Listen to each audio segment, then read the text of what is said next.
নীলাক্ষী এতিয়া সম্পূৰ্ণ সুস্থ জয় কৰিলে কৰ্কটক জয় কৰিলে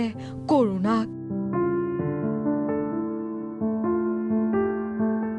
নীলাক্ষীৰ জীৱনত অন্ধকাৰৰ অন্ত আহিছে পোহৰ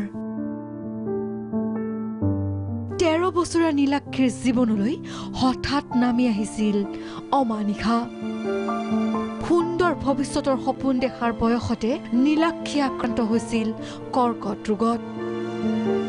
নীলাক্ষীৰ ৰাজহাড়ত টিউমাৰ হৈছিল সেই টিউমাৰ অস্ত্ৰোপচাৰ কৰাৰ পিছত নীলাক্ষীৰ দুইখন ভৰি অচল হৈ পৰিল দুৰাৰোগ্য ৰোগৰ পৰা পৰিত্ৰাণ বিচাৰি 12 জানুৱাৰীত মুম্বাইলৈ ঢাপলি মেলিছিল পিতৃ তপন চৌধুৰীৰ পৰিয়াল মুম্বাইৰ প্ৰিন্স আলী খান হাস্পাতালত তেওঁলোক কাষ চাপিল অসম সন্তান ডাক্তৰ তপন শইকীয়াৰ আৰম্ভ হ'ল কৰ্কট ৰোগৰ চিকিৎসা নীলাক্ষীয়ে সহ্য কৰিব পৰা নাছিল কেমোথেৰাপি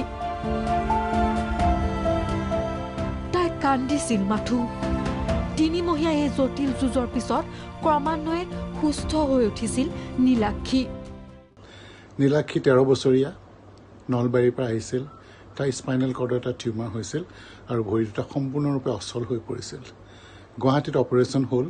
অপাৰেশ্যন হোৱাৰ পৰা বায়োপসি ৰিপৰ্ট আহিল তাৰপিছত দেখা গ'ল যে এইটো অসুখটো নন হজকিন্স লিম্ফোমা ভাল হোৱাৰ সম্ভাৱনা খুবেই ভাল কিন্তু তাই তাৰ পৰা আমাৰ ইয়ালৈ আহোঁতে প্ৰায় এমাহমান সময় লাগিল আমি তাৰ পিছতেই যেন আকৌ এবাৰ নীলাক্ষীৰ মূৰত যেন সৰগ ভাগি পৰিল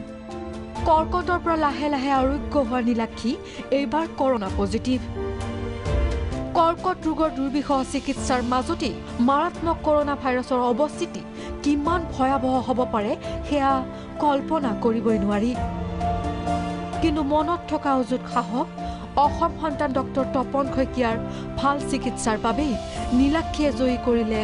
মাৰাত্মক কৰোনাক জয় কৰিলে মাৰাত্মক কৰ্কট ৰোগকো আৰু এতিয়া সুস্থ হৈ নীলাক্ষী কাইলৈ আহি আছে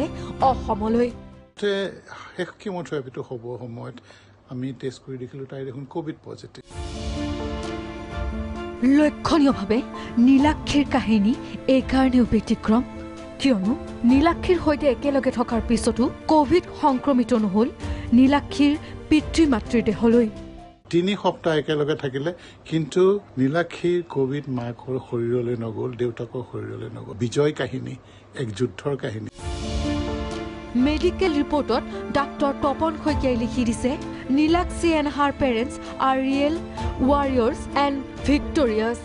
and we salute them and wish best of luck